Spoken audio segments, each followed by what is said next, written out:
Hey guys, I've been on a kick lately playing some score-based games, and Tony Hawk Pro Skater 2 made its way back into my line of games and back into my life. While the series itself was pretty good up until the end of the GameCube era, leaving us with Underground and American Wasteland, the first four will always be the best to me when it comes to a list of factors here. And before we get into it, if you guys like this sort of stuff, please do not forget to do the usual stuff most YouTubers ask for. It's all for the algorithm, baby, a beast that is never satisfied. I really wish I could share the soundtrack with this game, but that's one quick way to get the video copywritten, and I am really trying to avoid that. But a handful of songs that are put in this game range from Rage Against the Machines, Anthrax, Bad Religion, and Public Enemy. There's a lot more here, but if you know, you know. But if not, go ahead and look up the OST here on YouTube and give it a listen. All of these are bangers for such an amazing game. I find myself going back and jamming out to these at least once a month, during work hours or when I'm just at home vibing or playing other video games. A lot of quality of life changes in Pro Skater did not really show up in Pro Skater 2, but even so, it's challenging enough to have you coming back to the stages multiple times. I think the way the stages change depending on what tricks you do or what gaps you grind or jump is pretty sick. Like for instance, the first stage here you grind along this helicopter blade, and not only does it open up a secret area, but it also smashes through the roof, giving you the idea that it crashed on its way out. Or, like the school here, if you wait until a specific time, I think it's on a certain bell that rings, the gym opens up and you can get some major high scores in the pool area or bank yourself off the backboard of the basketball hoop. While I know the remakes came out not too long ago, the physics in the PS1 edition are different, and it often feels floaty when you're in the air doing tricks, and other times it feels a bit too heavy when you're grounded, but really I think it manages to strike a nice middle ground.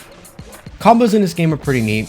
I almost forget how it feels, sort of like a fighting game, I guess, when it comes to long combo strings. A balancing act with airtime, control, and buttons. Hitting a special at the start or at the end of a combo can really nail you some high scores, especially if you come off of a grind into a manual and up into some airtime.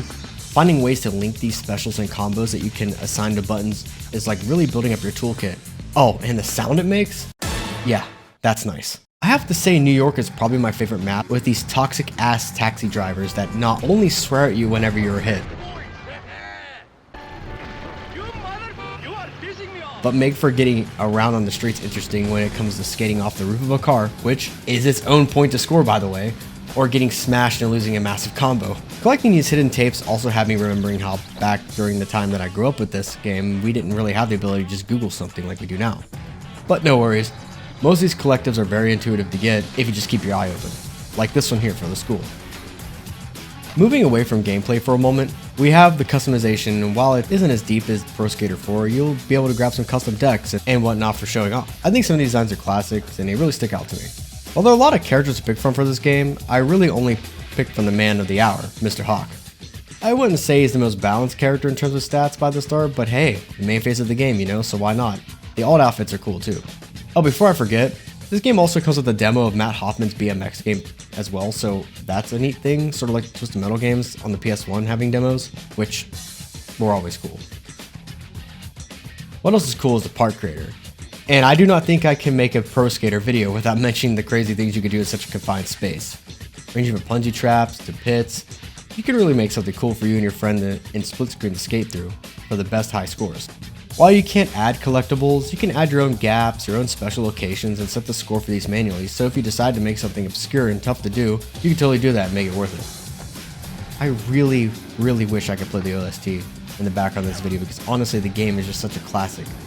It's hype and fun, and man, the blood effects are minor, but eating shit after a long combo and smacking your face on the ground is hilarious. The intro to these games have always had real life footage as well, of people showing off, more popular skaters as well as amateurs. In the options, you can watch movies of skaters of all kinds as well. Some getting hurt, it's pretty cool, but also pretty brutal, as some of the wipeouts are kind of bloody. You'll probably find them all on YouTube though. While these games are fun alone, I really have fond memories of my brother and I playing these games until the AM hours of the weekend. Late night park building, late night controller passing, really all great things I've gotten to experience during the PS1 era of gaming. Even if I think the 360 era was peak, there are some things here that we'll never get again with the age of the internet. Bittersweet, really. The game is full of throwbacks at this point, and it really has that late 90s to early 2000s feel. Whenever people think retro, some really have the idea of the 80s, but honestly, as a 90s kid, this era hits different no matter what game. Music, design, hell, even the early 2000s atmosphere even makes its way up into the later titles of the series too. Seriously, if you haven't played these games yet, you're doing yourself a disservice by skipping out. They are super easy to pick up, really easy to learn, and quick rounds do not have you feeling like you need to dedicate hours to a single play session if you don't want to. Most of them is like 3 minutes max. And as usual, I'm going to do a little bit of unscripted stuff at the end of the video here and just thank everybody for watching my stuff. These small videos I make fit into the time slot of my current life, and I just really love talking about video games. I would talk a lot more about Tony Hawk's Pro Skater 2, but all in all, it's more of a series as a whole type of video if I wanted to make something longer. These games are just simple fun.